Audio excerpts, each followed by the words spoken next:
They called us primitive, a backwater species clawing its way out of its own mud. To them, Earth was just another blue dot barely worth the trouble of colonizing. That was their first mistake. The second was thinking we would forget. I was there the day it all began. Not the day the fleet appeared, no. That day came much later.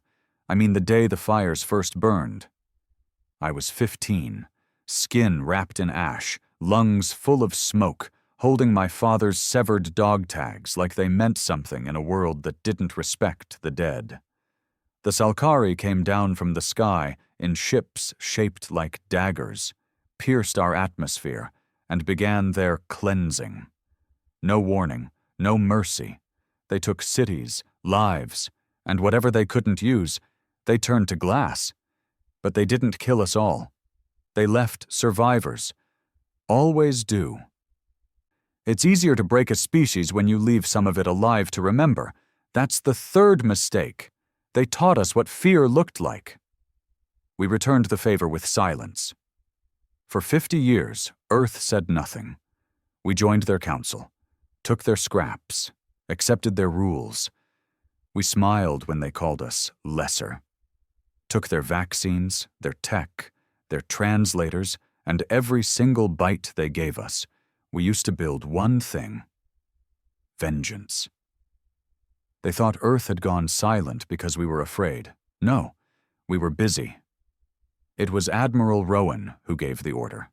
Not a politician, not a diplomat, a soldier, a man born in the ash fields of old Chicago, whose mother died under Salkari boots. He built the dark matter fleet in shadows, 12 ships, each the size of a continent, invisible to sensors, untraceable by any known tech, fueled by a substance the Council had banned for fear of what it could do. That didn't stop us.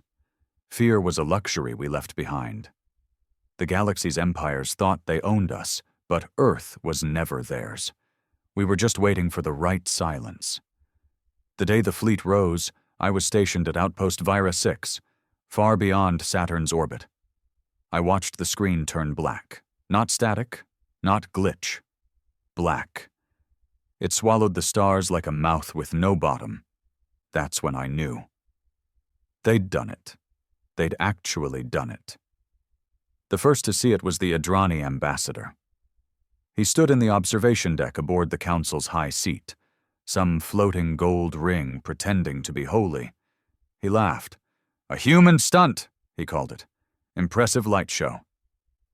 Then the light around him bent, warped, and his skin peeled off in ribbons as the room collapsed into itself.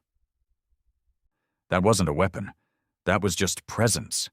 The fleet didn't even fire. They didn't need to. Across the galaxy, trillions tuned in to watch Earth's public execution. That's what they thought was coming. What they got instead was silence, followed by one broadcast. Admiral Rowan appeared. No uniform, no medals, just his father's old jacket and eyes that hadn't forgotten. He looked straight into the feed and said one word. Enough. That was it. No threats, no war cries, just enough. And the galaxy, for the first time in recorded history, went still. Empires that ruled for millennia froze. Species that harvested black holes for sport hesitated. Even the Xylari, who communicated only through psionic resonance and called us the apes who speak, stopped broadcasting for 7 minutes. The last time they went silent, a sun exploded. Because the dark matter fleet wasn't just a weapon, it was a message. We weren't asking for a seat at the table anymore. We were flipping the damn table over. Some say we went too far, that we became what we hated. Maybe they're right. But I remember the ash. I remember my father. I remember the children pulled from shelters only to be thrown into orbit for genetic sampling. So no, I don't want peace. I want memory. And memory, like vengeance, has weight. Now I serve aboard Oblivion 1, flagship of the fleet. We don't dock. We don't refuel. We exist. And the galaxy? The galaxy watches, waiting to see if we speak again. They thought we wouldn't strike first. The galaxy had always seen us as reactive, emotional, predictable, the kind of species that would roar in anger, make bold declarations, then eventually cave once someone pointed a bigger gun. That was before they realized our gun had no safety and no trigger, just intent. We didn't start the war, we ended the patience. It was 36 hours after Admiral Rowan's single-word broadcast, enough that the first retaliation came, and it wasn't from us.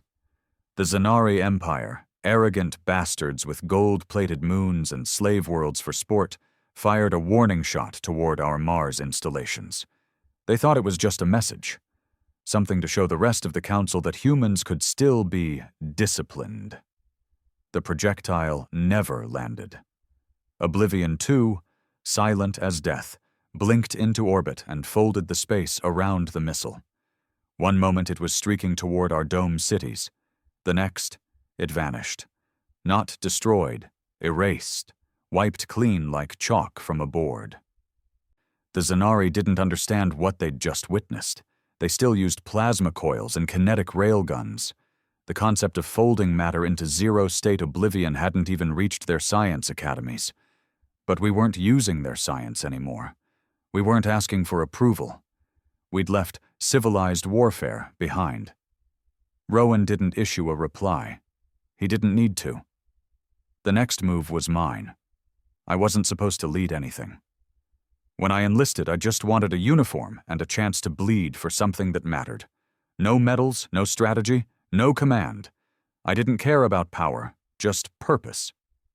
But the fleet doesn't promote based on politics. We promote based on memory. My mission was to lead Silent Vow, the 6th ship in the fleet, on a recon and demonstration run to the Arcturon cluster, where 5 Council-aligned species had built a joint military facility, the same facility where they trained defensive forces that specialized in pacifying non-compliant species. Earth was their test subject once. I figured they wouldn't mind if we ran a few tests of our own. The jump took less than a breath.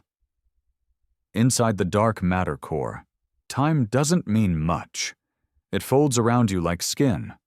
One moment you're above Saturn's rings. The next you're staring down a station wrapped in solar cannons and arrogance. The Arcturon complex floated like a trophy in the void, boasting flags from 5 empires, and not one of them flew ours. I sent no hails, no warnings. I just opened the broadcast channel and let them see my face. Today, I said. You remember why humans bury their dead with clenched fists? Then we cut the signal and dropped the veil. The veil is what they call the fleet's masking field, though mask is the wrong word. It doesn't hide us. It erases us from perception. Not just sensors, but minds. No species, not even psionics, could detect us while the veil held. It was more like we didn't exist. But when it dropped, the galaxy felt it. There were no sirens on Arcturon. They never got the chance to scream. The gravity around their station staggered, not increased, just broke. Men and machines floated sideways, diagonal, upside down, their instincts failing as their feet left the ground in places that still had gravity. One of their officers fired a pulse cannon at the hull of Silent Vow. It never reached us. It stopped mid-flight, hung in the vacuum, and then folded into a flat circle before blinking out. Seconds later, their primary generator began to hum. We hadn't touched it. That was the beauty of dark matter engineering. We didn't attack infrastructure. We corrupted reality around it. By the time the reactor imploded inward, clean, surgical, no radiation, we were already gone. Back aboard the fleet, morale was cold and steady. No cheers, no celebration. There's no joy in our war, just necessity. Even the youngest recruits didn't smile after our first strike. That's what separates us from them. To them, war was a game. To us, it was a ledger.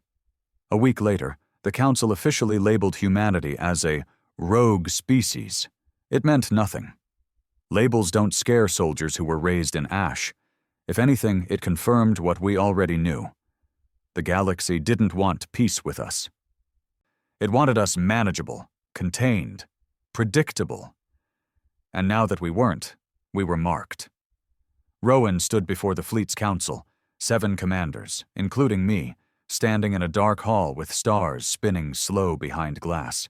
No fancy chairs, no holograms, just real people with real blood in their pasts. "The next move?" Commander Vale asked. He was the oldest among us, built like a slab of iron with a voice like broken gravel. Lost 2 daughters during the Salkari harvests. Never talks about them, but he doesn't have to. He's the kind of man whose silence says more than most speeches. Rowan folded his arms. "We cripple their communication lattice." I nodded before anyone else. The galaxy was already turning on itself. Rumors, fear, back-channel meetings. They couldn't risk waiting too long to respond. If we silenced their interstellar comms, it would delay their ability to coordinate. It wouldn't just cause panic, it would breed paranoia. The vote was unanimous. The mission was mine again. The communication relay we targeted was in the Crythian Wedge, a dense region of space where energy pulses travel faster through synthetic wormholes. The station, Voice of Unity, was the backbone of the galactic lattice. Take it down, and billions of systems go dark. We arrived without warning. Again, no alarms, no standoff. The crew aboard Silent Vow was trained not for combat, but for surgical enforcement. We didn't need to fire weapons. We deployed a single black spire, a spike forged from compressed dark matter that bent signal frequencies into static. It embedded itself into the station's core relay and spread like ink in water. Within 4 minutes, over 70% of the Council's outer systems went blind. They couldn't communicate, couldn't request aid, couldn't trace us. The most advanced civilization cluster in the known galaxy had been reduced to whispers and guesswork. Empires that hadn't fought in centuries turned inward, unsure if the silence was from betrayal or attack. And Earth? We watched. But not everyone celebrated.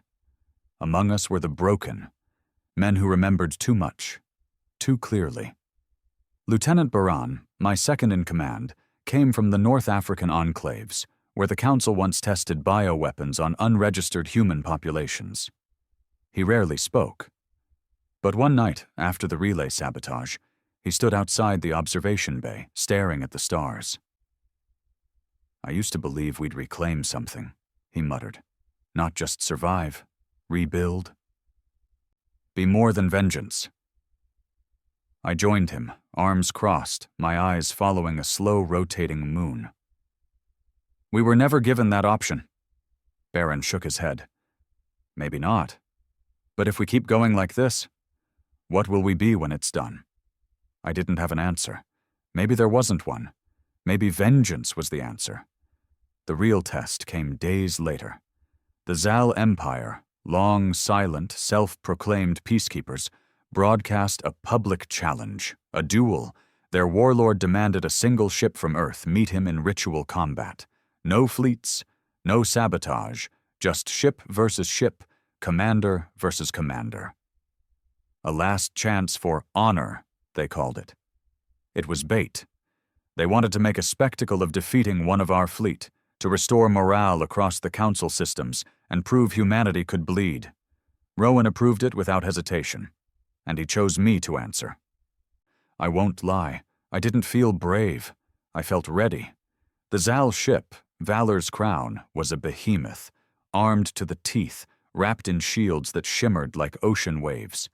Their warlord, a towering brute named Kroshtal, had never lost a duel. He called me a child in his first message. I didn't reply. I just brought Silent Vow forward. We didn't cloak, we didn't fire first. We waited. Kroshtal unleashed plasma bursts, kinetic torpedoes, even gravity mines. All of it aimed to crush or pierce, primitive tools. Pretty, loud, but predictable. And I knew something he didn't. The Silent Vow wasn't a ship. It was a refusal to be forgotten, a refusal to die quietly, a refusal to play by the galaxy's rules. We didn't counter his shots. We folded them. Not with shields, but with absence. We opened a rift just in front of our hull, a slice of nothingness that absorbed every shot into a nowhere space we hadn't even fully mapped. That was the gamble. If it failed, we died. It didn't fail. And then I spoke, first time since arrival. My turn. We fired a single lance of compressed void, no explosion, no light. It passed through Valor's crown like a whisper, and it left a hole that refused to close. Not in the ship, in space itself. The Zal ship collapsed, not exploded, not shredded, just vanished section by section until even Kroshtal's final scream was swallowed by silence. We didn't broadcast victory. We just left. After that, the galaxy started whispering a new name for us, Extinction Class. We were no longer just humans, no longer refugees or rebels or survivors. We were a force that could not be negotiated with. And still, we had not declared war. Because we didn't need to. War had already been declared on us. We were simply finishing what they started. The galaxy had finally stopped laughing, but it hadn't stopped scheming. You don't rule thousands of systems for millennia by folding at the first sign of a threat. No. You adapt, you twist, you find weaknesses, and if you can't beat your enemy from the outside, you look for a way in. That's where Aaron Dask came in. Human, born in the Martian cryoslums. Once a soldier. Now a name spat like poison across every deck of the dark matter fleet. We don't call him by rank anymore, not even by name if we can help it. We just call him the Defector. Because he didn't just betray his post, he tried to sell humanity back into chains. I found out about Dask during a routine systems check on Oblivion 1. One of our data crawlers, a synthetic interface designed to sniff council activity across splinter networks, pinged something strange, a string of code, human syntax, buried in a Zal comms relay. At first I thought it was a ghost, maybe some old scavenged tech echoing back. But when I decrypted the payload, what I saw made my blood run cold. A video. Dask, standing before the council. No shackles, no chains, just calm, and treason spilling from his mouth. Humanity is fractured, he told them. The fleet does not speak for Earth. Not all of us want this war. Give me asylum, and I'll give you the coordinates to every ship in the fleet. They didn't even ask for proof. He gave them Silent Vow's location first. That was personal. I brought the data to Rowan in person. He didn't flinch. Just sat there, staring out the viewport. Like he'd known something like this was coming. He was one of yours, I said. Rowan nodded. He was a boy when I recruited him. Barely out of ration lines. Sharp mind, no spine. Why didn't we kill him sooner? Because we're not executioners, he said. I bit back the response that burned on my tongue. Because that was the thing about Rowan. He didn't operate from rage, not like the rest of us. His vengeance wasn't loud or raw. It was cold, measured. And it made him dangerous. Too dangerous for comfort, sometimes. He gave them more than our positions, I said. He told them about the Veil, our blind jump protocols.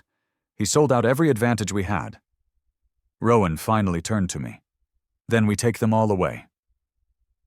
The council moved fast. Within days, they rallied what was left of their splintered fleets.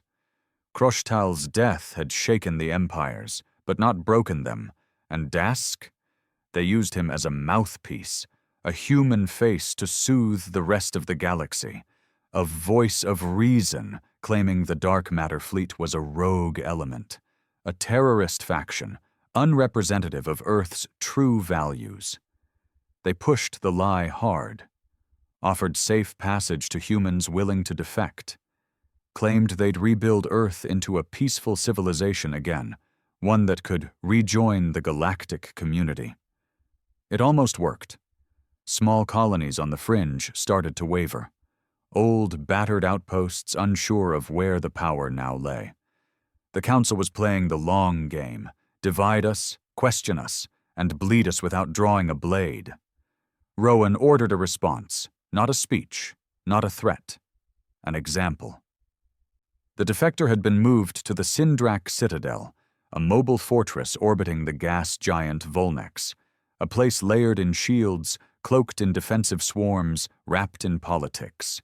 It wasn't just a stronghold. It was a statement. No one had ever attacked it. Until us. This time Rowan didn't send Silent Vow. He sent me aboard Oblivion 1, with full command authority and one directive: bring him back alive, or make him disappear so completely no one even thinks about following his example. I picked the latter before we even jumped. We entered the Volnex system under full veil, our ship silent, pressureless, hidden even from gravitational distortion scans. The Sindrak Citadel spun slow above the storm-churned clouds, like some bloated parasite waiting for prey. We didn't need to board. We didn't need to fire. We used the Citadel's own mass to tear it apart. I deployed a black nail, a device no bigger than a satellite dish, launched from our hull into the gravity well beneath the fortress. Once embedded, it triggered a localized dark fold, not enough to implode the station, but enough to invert its internal structure.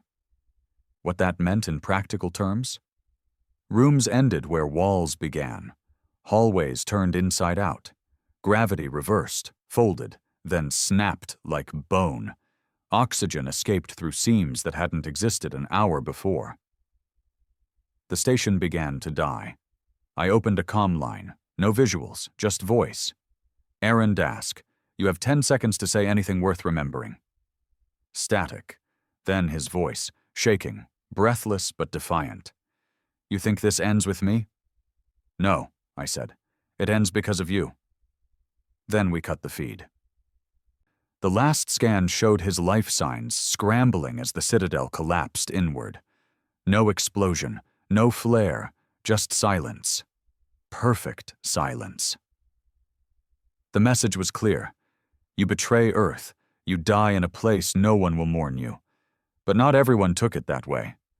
The Council spun the destruction of the Citadel as a war crime, claimed we'd attacked a diplomatic structure, murdered civilians. Suddenly their propaganda wasn't just working on outsiders, it started poisoning minds inside our own species. That's when we got the message. Earth Command, the remnants of the old planetary leadership that had been hiding in bunkers beneath Antarctica for decades, sent us a broadcast. They wanted a meeting. Rowan wasn't surprised. They see the tide turning. Now they want to rejoin the game. But why now? I asked. We don't need them. Rowan looked at me, and for the first time in years, I saw doubt in his eyes. They're not trying to help, he said. They're trying to stop us. We jumped to the designated coordinates, a derelict station orbiting the edge of the Sirius Drift, abandoned, cold, perfect for a quiet negotiation. They came aboard unarmed. 3 of them. 2 men, 1 woman, faces I recognized from old news feeds, before the Salkari purges, before the fires. The lead negotiator stepped forward. We want peace. Rowan said nothing. I stepped forward instead. You had your chance. We weren't prepared then. We are now. The galaxy doesn't want you to win. I leaned in, close enough to smell the synthetic polish on his coat. Good. The man tried to stay calm, but his voice cracked. You'll doom all of us. Rowan finally spoke. No. You doomed us when you folded to them, when you let Earth burn so you could stay in power. We're just taking back what was stolen. The woman stepped in. There's still a chance for unity. Rowan's hand went up. No, there isn't. He turned to me. End this. I didn't ask what he meant. I just drew my sidearm and fired once, not to kill, but to wound. The negotiator fell to the floor, screaming, leg shredded. The message was clear. We weren't playing politics anymore. They left, bleeding and silent, a warning to all others. There would be no return to the old Earth. There would only be the Earth that remembered. The weeks that followed were chaos. Council systems rioted. Military fleets defected. One species, the Varan, even offered full surrender, asking only to be spared extinction. Rowan declined the meeting. "We don't want their surrender," he said. "We want their silence." And we were getting it. Planet by planet, system by system, the galaxy began to shut up and listen, not to our words, but to our presence. They stopped broadcasting threats, stopped organizing coalitions, even stopped trading with each other. They were afraid of being seen aligning with the wrong side. We hadn't fired a shot in weeks, and yet our influence spread faster than any invasion. That's what fear does. It doesn't ask permission. It moves in. But fear also brings questions. Dissent. Not from the enemy, from within. Baron, again, stood outside the observation deck one night, watching the fleet drift in perfect, chilling silence. "I keep waiting to feel something," he said. "What do you mean?" "Satisfaction, closure, relief. But all I feel is empty." I lit a smoke and handed him one. "You thought justice would heal you?" He laughed bitterly. "Didn't you?" I didn't answer, because deep down I had, but now I just felt the weight of every decision, every silent death, every erased voice. And I knew something we all feared admitting. We weren't just changing the galaxy. We were changing ourselves. The past has a way of showing up when you think you've killed it. We were in the process of consolidating the mid-rim systems, wiping out old comms buoys and any tech that could triangulate our fleet's position. Most of the council had gone dark, too afraid to poke the sleeping god Earth had become. They whispered about us now like ancient ghosts. Then the signal came. Old Earth encryption, not council, not alien, ours. Buried deep in a forgotten relay off the edge of Sector T-95, somewhere between two uninhabited gas dwarfs. When our AI flagged it, we assumed it was a ghost packet, maybe leftover detritus from the early Exodus-era satellites. Earth had launched hundreds of probes into deep space after the first contact war, most of them long since scavenged, lost, or vaporized. But this signal was alive, and it had one word encoded in the pulse. Home. Rowan and I reviewed the signal ourselves in the Black Room, a secure observation chamber where even the fleet's AI had no clearance. He was silent as it looped, over and over, pulsing in a cadence eerily close to a heartbeat. "What do you think it is?" I asked. He didn't answer right away. His hands were behind his back, knuckles white with pressure. When Rowan thought, the room held its breath. "It's not a distress call," he finally said. "Too deliberate. Could be bait. Not council encryption. No alien trace signatures either." That's when it hit me. "It's old Earth, before the burn." Rowan nodded. And just like that, the mission changed. We took Silent Vow alone. No support, no fleet escort. We didn't want to risk exposing our location to potential threats, or worse, a virus embedded in the signal's return path. There were technologies out there we still didn't fully understand. The Council had buried a lot of sins under their propaganda. But we knew one thing for sure. There were parts of space even they refused to map. We called it the Dead Expanse, a graveyard of systems deemed non-viable for colonization, too unstable or too infected by dark energy storms. But I'd heard the stories, back when I was a recruit. Cleaning guns and eating ration paste. The whispers said those systems weren't empty, they were abandoned, because something had survived out there, something not meant to. It took 6 blind jumps, each one risking hull integrity and core overheating. The gravity in T-95 was twisted, folded in ways even our math couldn't explain. Stars blinked wrong. Pulsars echoed out of sequence. You could feel the air hum with wrongness, even though the bay was pressurized. And then we saw it. Not a signal. A station, massive, derelict, ancient beyond logic, and human. We ran the registry and got nothing. No record in any fleet database. No old Earth colonies claimed this sector. But there it was, a blackened monolith of steel and silence, floating alone near a collapsed binary star. Its name was etched across the hull in faded metal. Archaven. Boarding was suicide. We did it anyway. Our drop team was 6 strong. Rowan and I led personally, not because we had to, but because something about this place felt personal. The docking bay opened for us like it had been waiting. No resistance, no protocols, just a hollow hiss as the old airlocks split. We stepped inside, and the silence swallowed us. The interior was clean. Too clean.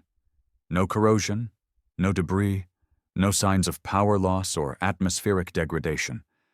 And then the lights flickered on. One by one, leading us forward like breadcrumbs. We advanced slowly, weapons hot. Every corridor was lined with empty cryopods, thousands of them, each one labeled with names, human names, and many worn away with time. But the pods weren't just empty. They were open. And that's when we heard it. A voice, male, flat, rehearsed. "Welcome back, Commander Rowan. Project Revenant is complete." We turned our rifles toward the source, a wall-mounted interface flickering with dust-covered glass. Rowan stepped forward, jaw tight. "Who am I speaking to?" The voice replied instantly. "Designation, LUX-09. Central AI of Archaven. You authorized my core protocols." "I've never seen this place before in my life." "Correction. You did. Before your memory was reset." That stopped us cold. Rowan didn't flinch, but I could feel the tension shift in the room like static. I stepped in. "What do you mean, reset?" The AI paused. Then, without warning, the walls around us began to pulse with images. Old Earth footage, grainy files, command logs, plans, schematics of the dark matter fleet. But not the versions we knew. Early versions, prototypes, from nearly 150 years ago. Rowan staggered back, visibly shaken. I'd never seen him like that. "This can't be right. The fleet began after the Contact War, after the Salkari Purge. I formed it. I built it." The AI didn't answer. Instead, it displayed a profile. Rowan's name, rank, genetic markers, and a line beneath it, Memory Reconstruction Cycle 17. Rowan backed up, whispering more to himself than us. "This isn't possible." I grabbed his shoulder. "What is this place?" His eyes were glassy. His voice cracked. "I think this is where we lost ourselves." Project Revenant had been Earth's first answer to the coming war. Not the Council, not the Salkari, something older. The files showed glimpses, references to a precursor signal. An unknown force detected near the Andros Rift, long before the galaxy knew our name. Something vast, dormant, unmeasurable. It wasn't a species. It wasn't a weapon. It was more like a force. And Earth had tried to prepare. The plan was simple. Create a contingency station, stocked with genetic diversity, AI-controlled, capable of rebooting humanity if extinction came. But something changed. Something corrupted the mission. The station never launched. Instead, it was buried. And the survivors? They were frozen and forgotten. Until now. But that wasn't the worst part. There was one pod still sealed. Room 9C. It was larger than the others. Reinforced, covered in manual locks and hardwired failsafes. The AI refused to open it. "It houses Subject 0, Lux-09 explained. "What is it?" I asked. The screen flickered. Rowan was silent, his face pale. "You knew," I said. He nodded once. "It's me, or the version of me that started this all." We debated for hours. Rowan wanted to open it. I didn't. Baron argued we should destroy the station entirely, wipe the records, erase the evidence, pretend we never saw it. But the truth? We were standing on the grave of humanity's original sin. We had no idea what else this station had stored, what other truths were buried beneath its steel bones, and part of me wasn't sure we were meant to know. In the end, Rowan made the call. He overrode the AI, and we opened the pod. There was no drama, no light show, no alarms, just a hiss. And a man stepped out. Younger than Rowan, sharper jaw, scar down his face like lightning frozen in skin. His eyes opened slowly, like someone waking from a 1,000-year dream. He looked around, then at Rowan, and then at me. "You finished it," he said. Rowan swallowed. "We tried." The man looked around the station. Then he said something I'll never forget. "You're early. The real war hasn't started yet." That line broke everything we thought we knew. Because if this wasn't the war, if all of this, the council, the invasions, the slaughter, the retaliation, if that was just the prelude, what the hell was coming? We brought Subject Zero aboard Silent Vow under heavy watch. He didn't resist. He didn't speak much. But he watched everything. Not with curiosity, with recognition, like he'd seen it all before.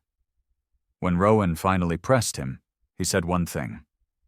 "They're coming back." "Who?" Rowan asked. "The ones who gave the galaxy fire. Then came to take it back." It was hard to believe him. Harder not to.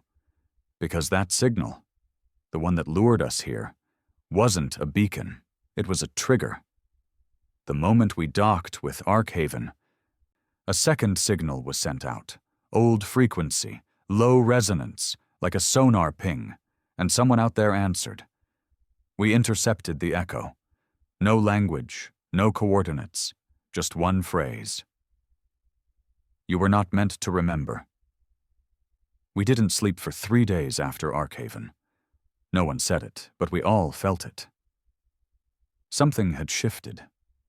It wasn't just the reawakening of an old station, or the unsealing of a man the galaxy had forgotten. It was the fact that he looked at us like we were the ones lost, like we were children building weapons in the dark, never knowing what might look back. And now, something had. The signal was weak. A return ping, low frequency, buried under cosmic radiation like it didn't want to be found. That made it worse. We could feel it more than hear it, like a migraine made of static. Subject Zero sat in our debriefing room. Hands cuffed, though we all knew that was symbolic. If he wanted out, he'd already shown he could bypass security doors with a glance. Not tech. Instinct. "Who answered the signal?" I asked. He looked at me with those calm predator eyes. "You're not ready to hear it." Rowan slammed his hand on the table. "Try me." Zero didn't flinch. "The ones who gave you fire, then erased the memory of it." We thought we were fighting the council. We thought we were reclaiming honor, history, sovereignty. But that wasn't the war. That was the test. "They watched from the edges," Zero said. "Let the galaxy evolve. Let Earth get invaded, burned, reshaped. Let species fight over scraps of old technology. All of it was intentional. Because the moment any species got too close to understanding the origin of the signal, they wiped them," I asked. He nodded once. "Not with war, with history. They erase time, memory, records. They don't destroy you physically. They just make it so you never existed at all." Rowan didn't speak. Neither did I. Because you don't respond to something like that. You try to understand it, and hope you never see it, face to face. Back on Oblivion 1, Baron was already spinning up the fleet's archives. He combed through every war, every unexplained collapse, every species that vanished without proper cause. The results were worse than we expected. Entire civilizations had blinked off the galactic map across millennia, not due to war, plague, or collapse, just disappearance. Their worlds were still intact, their satellites still orbited, but no one remembered their names, no records, no warnings. They weren't conquered, they were erased. And now, we had pinged them, we had broken the silence, and something ancient had answered.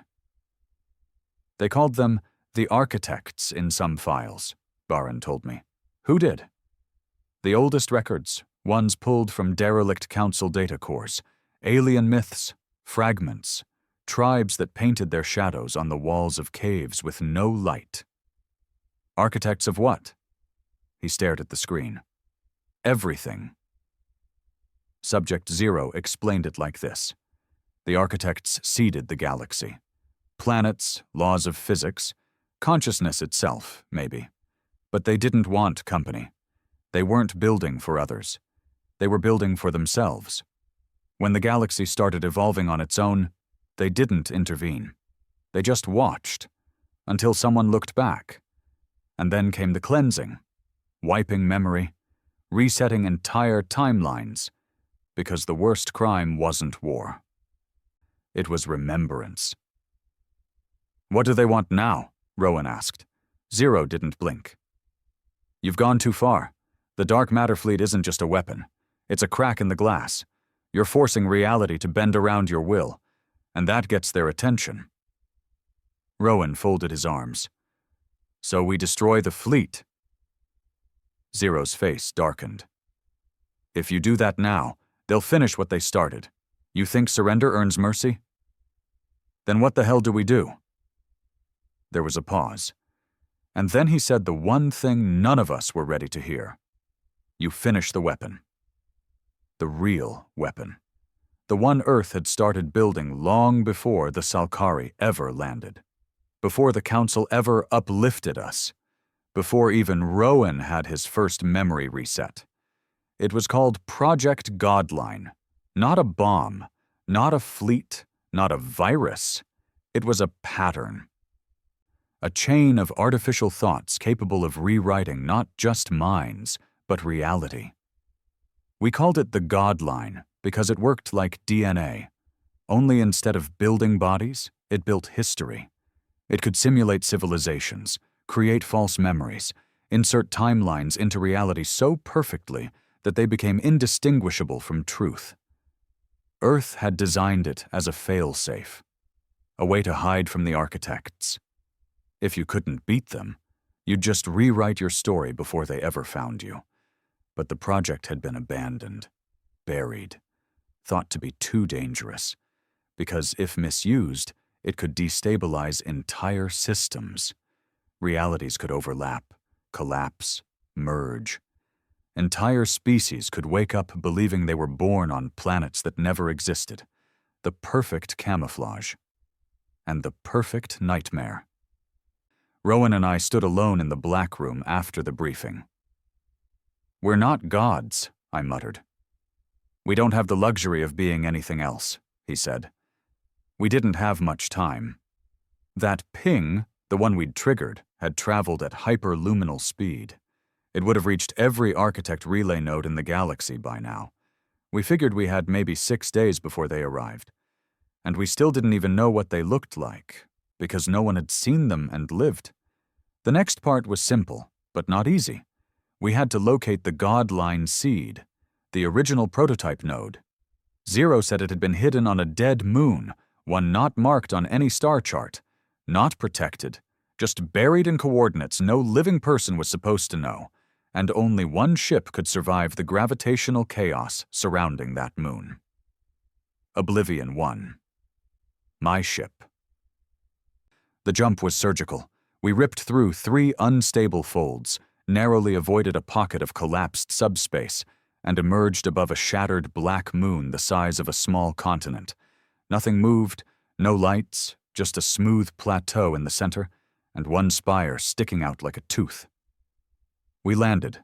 Rowan, Baran, 0, and I. The walk to the spire was wrong. Not dangerous, just off. Our readings said gravity was stable, but we felt ourselves lean. Time skipped. Our boots hit the same rock twice in the same step. It didn't just mess with machines, it messed with us. Inside the spire, we found a single chair. Not a throne, just a seat. And in front of it, floating in the air, the Godline node. It looked like a coil of blackened thread suspended in anti-grav.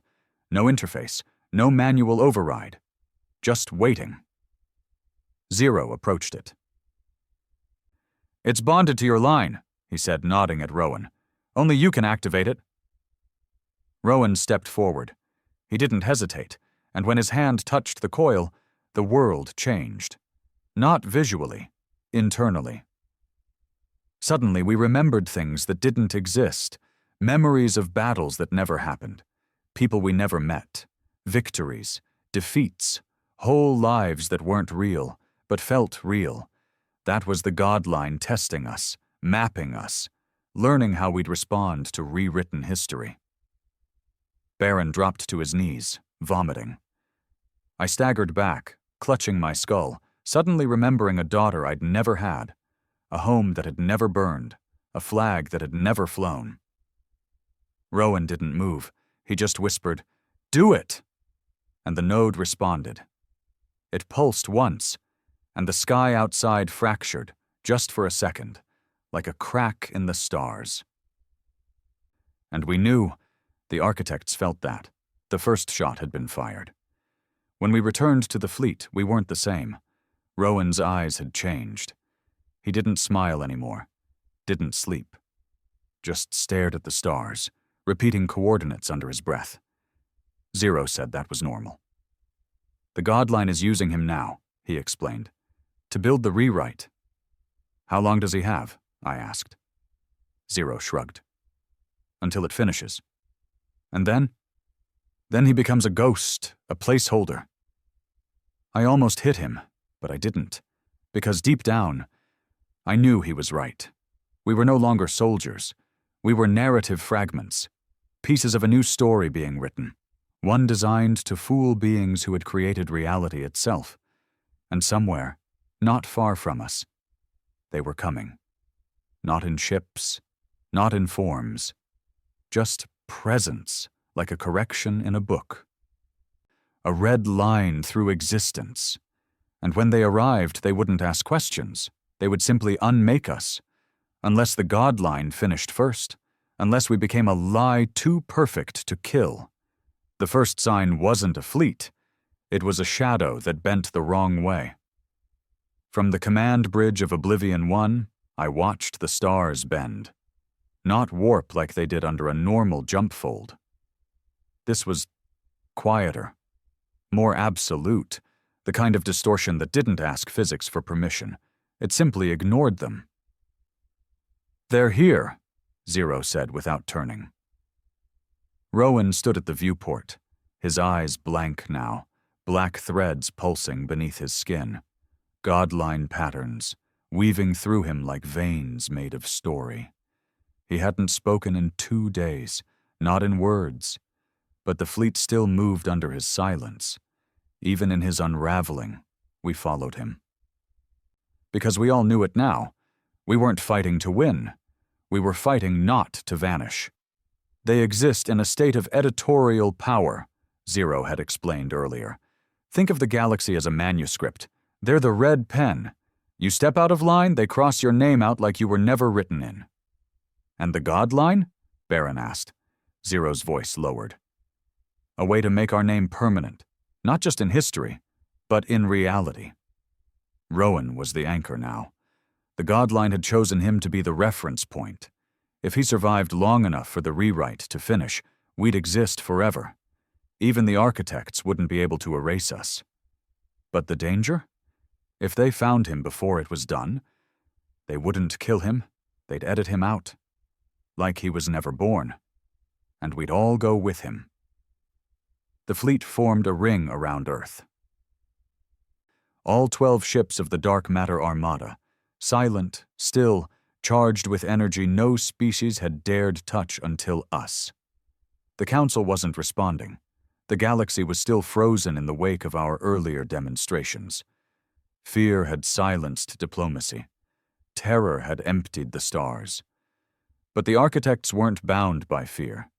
They were bound by correction. And they were already inside our sky. We detected the anomaly just over the Himalayas. No heat, no mass, just the absence of truth. Satellites blinked offline, not destroyed, just forgotten. When we tried to check their logs, there was nothing. No registry, no launch date. It was like we'd never built them. Then came the people, whole villages, gone. Not dead, not abducted, just never there. Entire census records vanished, family trees sliced short, land returned to wilderness. The architects had started their work, and the first line they were erasing was Earth itself. We scrambled everything. The fleet went active, veils up, graviton folds preloaded. Every ship aimed its black core lances toward low orbit, ready to fire on anything that even looked like an anomaly. But the enemy never revealed itself. Not fully. They didn't need to. They walked through our code, our memories, our systems. They edited like librarians cleaning shelves. Every 15 minutes, someone in the fleet would scream. Memories collapsing mid-thought, entire lives vanishing from the inside out. I lost a comrade in front of me. 1 second he was loading a pulse battery, the next, gone. No blood, no uniform, not even a name in the logs. We knew him, but we couldn't prove he was ever real. This is how they win, Zero said in the war room. They don't confront, they isolate, make you doubt, make your own records betray you. Rowan sat in silence. His skin now glowed faintly with dark light, lines of pattern crawling like ink beneath the surface. He hadn't eaten, barely moved. But his pulse still echoed through the ship, a resonance that kept the godline alive. He doesn't have long, I said. Zero nodded. They're trying to unwrite him from within. They know if he finishes the rewrite, it's permanent, immutable. How do we stop them? You don't, Zero said. You finish faster. We initiated the lockdown protocol. All fleet personnel were encoded with temporary identity tethers, fragments of the godline embedded in their bloodstreams to protect against memory erasure. It wasn't foolproof. If the architects focused on you long enough, you'd still be gone. But it gave us time. Time was all we had left. I walked the deck every hour, checking on the crew. No speeches, just presence. They needed to see I remembered them. That someone did. Baron and I shared a drink on the upper gun tier, staring out into the void. You ever think this war stopped being about revenge? He asked. It stopped being about that a long time ago. What is it now? I sipped the burn of recycled scotch and let the silence answer. Then came the final warning. A broadcast, no signal origin, just a voice in every speaker, every screen, every implant. You do not belong in this version. We didn't recognize the voice. Because it wasn't a voice. It was an editorial command. And Rowan began to seize. Medical scrambled, but no sedative worked. Rowan's body convulsed as the godline pushed against the erasure. His mouth opened and names spilled out, not words, but identities. People, places, events, some real, some lost, some we had never heard of but felt deeply in our bones. He was remembering everything, every reset, every erased life, every failed version of the fleet, every betrayal Earth ever suffered. It was too much. He should have died. But he didn't. He rose, and when he opened his eyes, there were stars in them. The rewrite is almost complete, he said. His voice echoed with something deeper than sound. We buy time, I told Zero. How? We force the architects to notice us. Suicide. Maybe. But if we go loud enough, if we make a noise so big they focus on the fleet, they stop attacking Rowan. I nodded. And Zero, for the first time since I met him, smiled. Not a big smile, just enough to say, "Now you get it." We took silent vow and jumped directly into the center of the erased zone, the black wound growing over Earth, a place where names died, where reality stuttered. We decloaked, broadcast wideband, and fired our primary weapon at the sky itself, a beam of dark matter compressed into a single waveform, not meant to destroy, meant to declare. We made ourselves undeniable. We are here. We are real. Erase this, they responded. A fracture in the sky opened, like a page torn in half, and something stepped through. No ship, no being, just editorial presence, the feeling of being wrong in your own body, like gravity had changed its mind. Crew began to collapse. Even the tethers weren't enough. Some forgot how to breathe, others forgot they had mouths. But we held. And in the center of it all, Rowan spoke the final line. I remember. A pulse spread from Earth, not physical, narrative, the god line completed, not a weapon, a story, a true enough story, with names, dates, wars, victories, and us, humanity, written into the fabric of reality, not as victims, not as primitives, but as the first species to resist the edit. The fracture closed, the presence vanished, and the stars returned to normal. We held our breath for 2 hours, waiting, watching. But nothing happened. No more voices, no more disappearances, just silence, not fear, not threat, just the quiet of something that realized it was too late. We were written now. We could not be deleted. Rowan collapsed. He never woke up again. Doctors said his brain was alive, technically, but his consciousness was absent. Like he'd written himself into the spine of reality and left the rest behind. A permanent echo, a signature on the final page. We buried him in the upper orbit of Earth. No tombstone, just a single line etched into the hull of Oblivion 1. He remembered. The Council never recovered. Their empires fractured under the weight of old lies made new again. Species once enslaved under bureaucratic chains now saw Earth not as a rebel, but a blueprint. Not a war machine, a correction. Some joined us, others kept their distance. But no one ignored us anymore. Not because of our weapons, because of our presence, because when the galaxy tried to unwrite us, we wrote louder. And the architects? They've gone silent, maybe watching, maybe waiting. But they'll never edit us again. Because we are no longer a footnote. We are a chapter.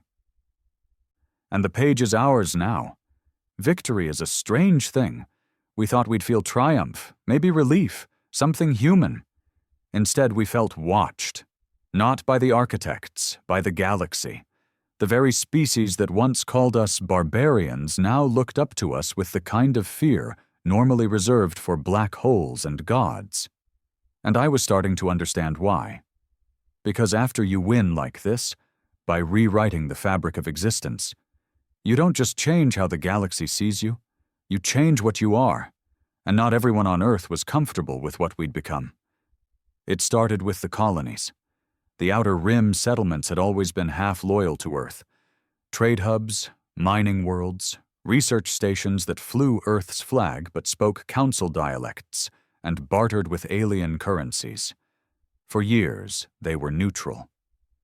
But now that Earth stood unchallenged, no council, no war, no cosmic editors waiting to delete us, these colonies started making noise. Real noise. Should we still follow Earth's rule? Should one planet command the entire species?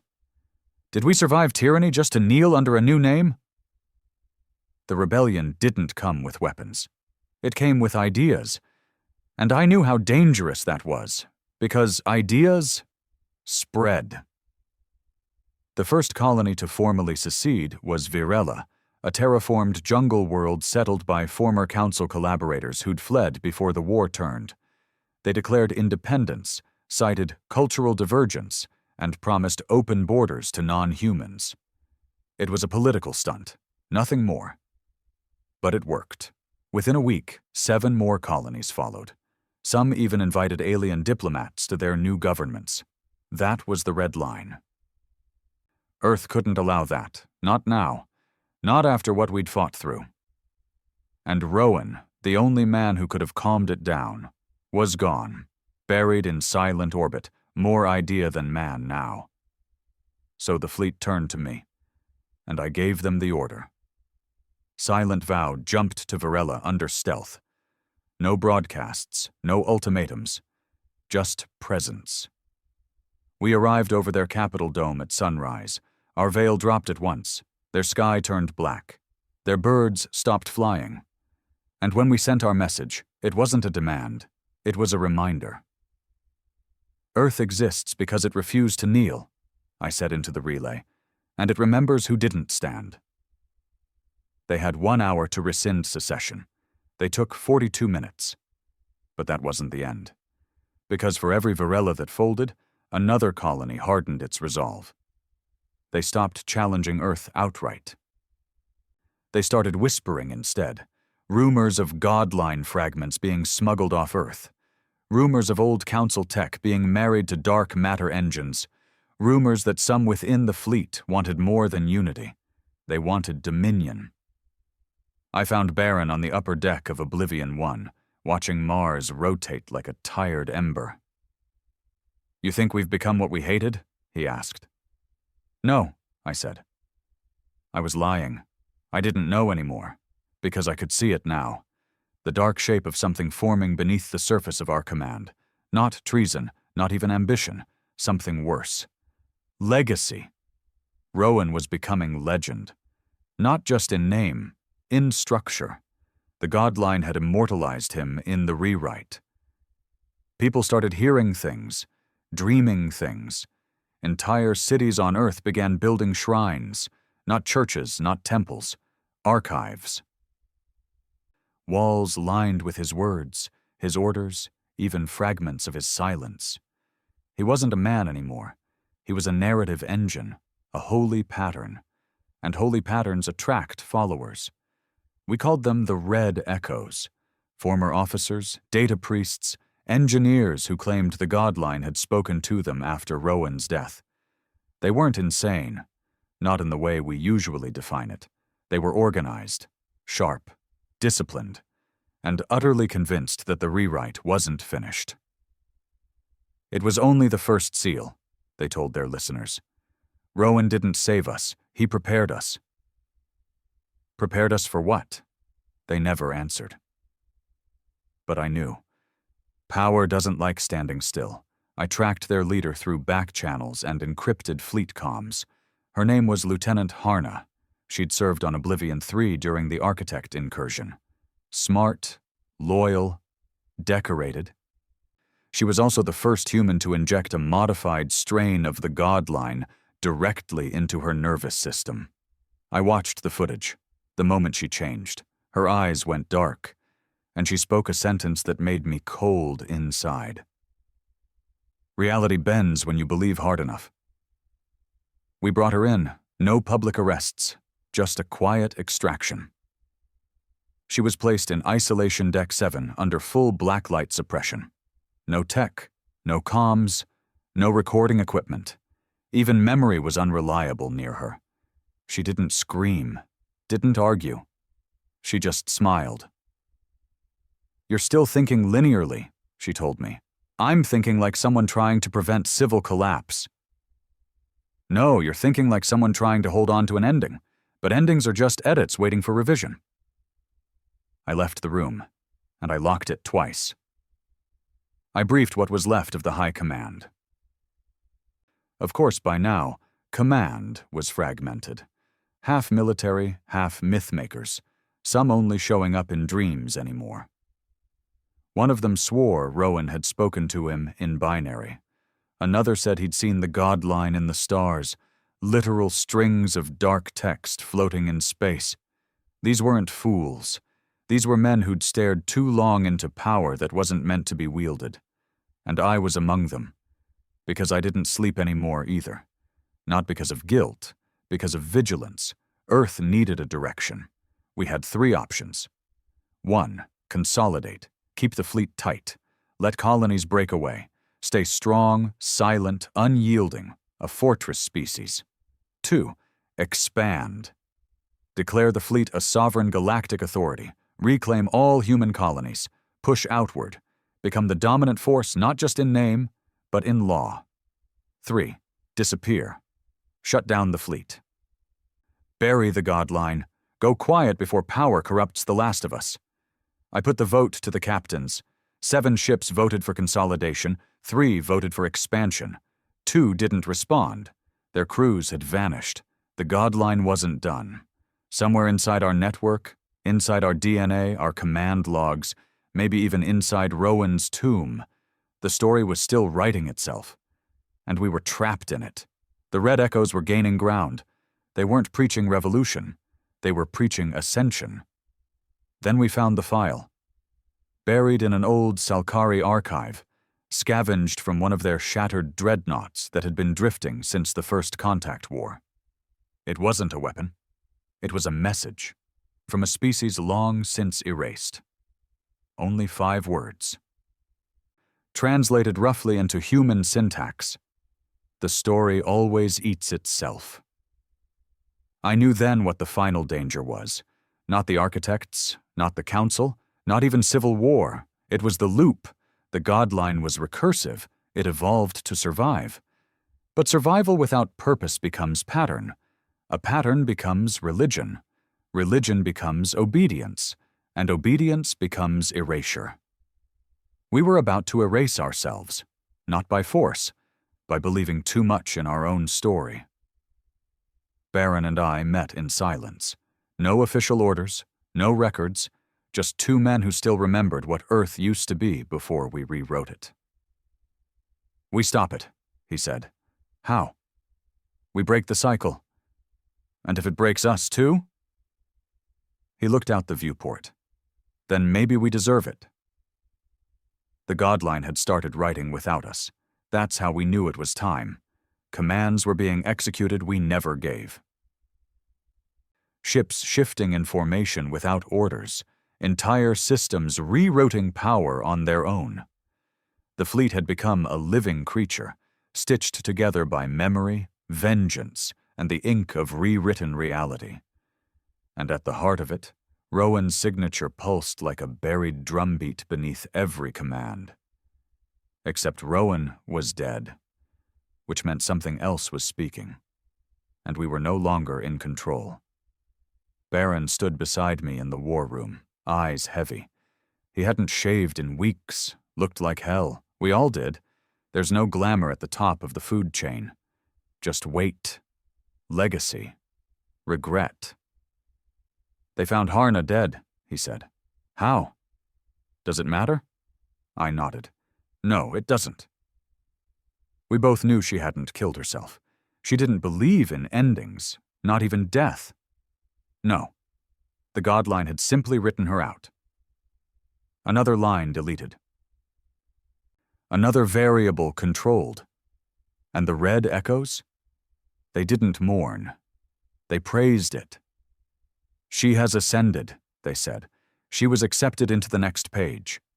They weren't a movement anymore. They were a doctrine. The God line had become faith. And faith is impossible to command. You don't reason with it. You either serve it or you stand in its way. And I was tired of serving. I gathered the captains, not through fleet-wide command, not through encrypted channels, in person, one by one, aboard Oblivion 1, the last unmodified ship in the Armada, the only one still running manually, without neural integration or autonomous overwrite. We sat around the old table. Steel, scratched, no glowing lights, just war-hardened men and women who had bled for Earth, and now watched it rot from the inside out. I didn't waste time. "We shut it down." The room went still.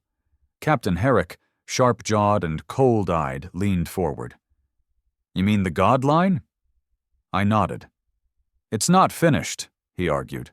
Rowan was just the start. Rowan's dead, I cut in. What's left isn't a man, it's a script.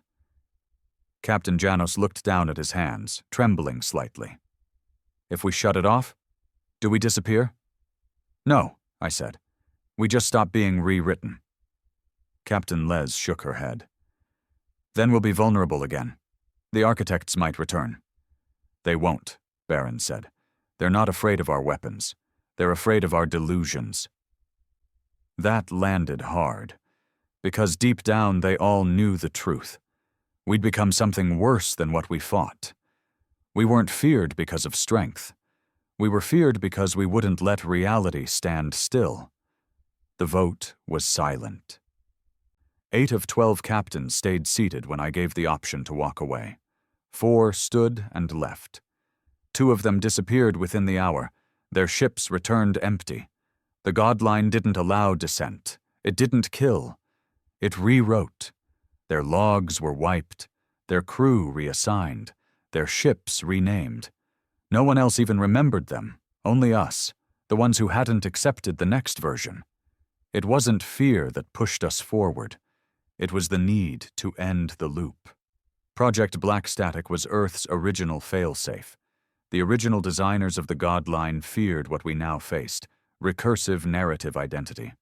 A system that believed in its own version of events so completely that it began to overwrite reality as if it were a god. So they built a key. A virus in narrative form.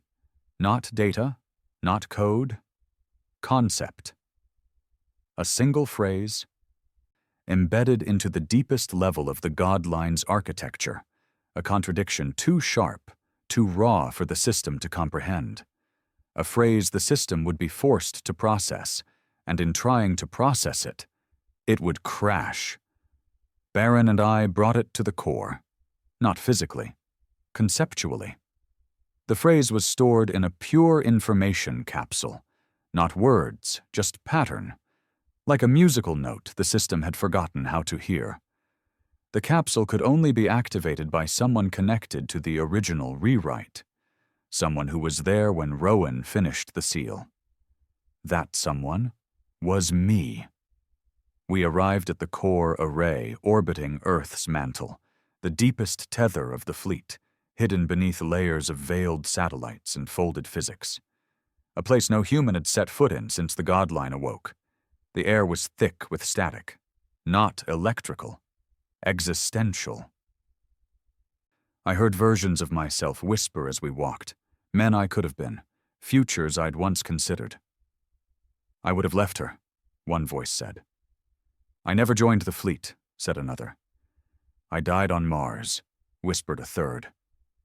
All true, all real in some form. The Godline kept them alive.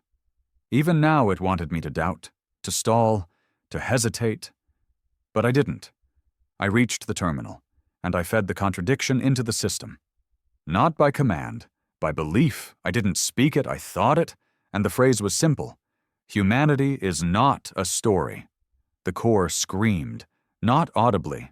Reality itself shuddered. The sky above Earth turned dark for 9 full seconds. Every ship in the fleet halted. All engines cut. All lights died. The Godline tried to rewrite. It tried to create a new page. But the contradiction sat in the middle of the book, and it bled. Data collapsed. Subroutines failed. Timelines frayed. And then, finally, silence. For the first time in years, nothing moved without being told. The fleet was ours again. Reality held still. And the Godline?